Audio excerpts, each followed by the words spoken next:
All right, this is Mitch Bolo for Eagle Radio. I am here with a guest. I will let her introduce herself. Ani buju nani buikwe deshtikas makwan dodem geti.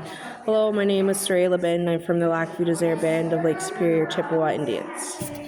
And we are here today for the We the People screening. Can you tell us a little bit about your history of We the People and what it is you do with We the People, and explain a little bit about who We the People is? Right. So We the People Michigan Action Fund is a nonprofit organization where I am a UP organizer for the Gogebic team in Waters Meet Michigan. And what it is just us, understanding the importance of casting our vote, why it's important to protect our tribal sovereignty, and what it means to be a sovereign nation. And now tell us a little bit about these screenings that have been going on. I mean, I've been promoting it, I've been talking about it, but I want to hear from you. Tell us a little bit about what our goals have been and what we've been doing here.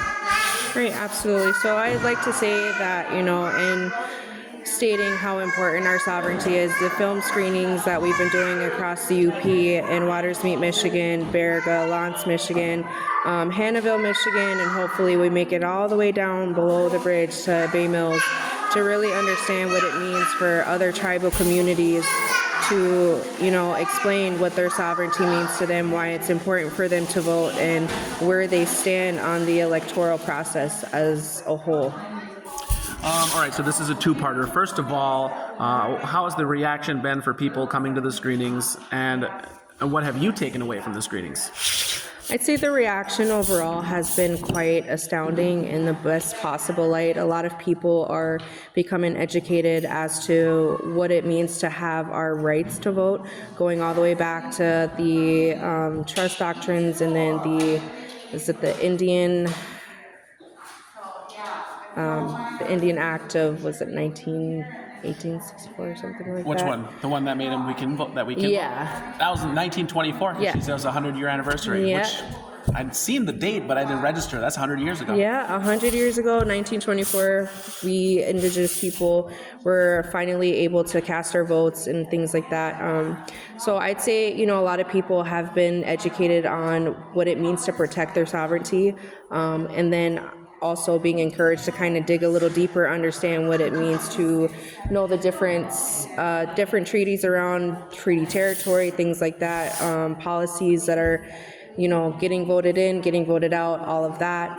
My biggest takeaway is understanding how strong and loud my voice is overall, as well as what it means to, protect our voices as an Indigenous people for my children, and then, 7 generations from now. All right, and tell us a little bit about what's next. We're here in Hannahville with a screening. We've already been in LVD and whatnot. What's coming up next, even after the election and whatnot? What's the next goals coming up in your schedule? Next goals are going to, encourage tribal members to, branch, their perspectives as to what they're capable of, learning what it means to write grants. There are many workshops, going into December and things like that. We are also tabling other events, to reach out to the youth population, and really understanding that demographic and understanding where they stand, as 16, 17-year-olds. So I say it's really important for us to really not just talk about it, but actually go out into other tribal communities with the biggest goal, I would say, is starting or igniting a rippling effect that encourages other tribes to be like, hey, no, we can do this. We can stand for our tribe. We can, overturn governments or, decide who has our best interests at heart, relative or not. So I'll tell you what. I don't know too much about it, but I know there are people that just go to work, they punch in, they punch out, and they go home. When you do this type of work, it really requires that you put some heart into it. It requires your time, it requires travel and sacrifice. Why do you do this work? I'd say I'm very passionate about my culture, about my children, protecting, their understanding of what it means to be Indigenous. And it is very sacrificial because I'm also a full-time clinical psychology major at Northern Michigan University. I have an 11-year-old who is in 6th grade and twins that are 9 in the 4th grade who also just, are passionate about being athletes. So it's really just about prioritizing what's important to us and, understanding that if we do decide to go here, go there, it's for a good cause. It's for the greater purpose, and I stand by that.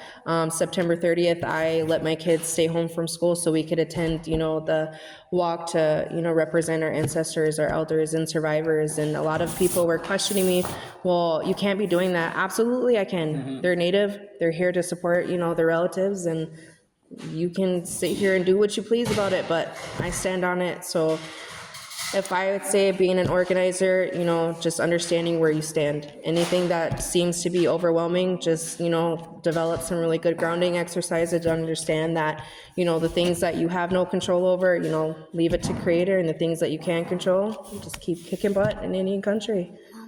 All right, so, one of the big stats that we have on our film here is that there are 1 million unregistered Native American voters. And now there's going to be a lot of different reasons that those million are not registered. But what would you have to say to somebody that's not registered and why they should register to vote? I mean, a lot of people think my vote's one vote. It's not going to make a difference. So what do you have to say to those people? I would say that it definitely does make a difference. And I, too, can accountably say that, prior to me acknowledging and understanding and educating myself on the importance to vote, I did not vote because why should I? I'm one person out of how many in the world, let alone, my own Indigenous community.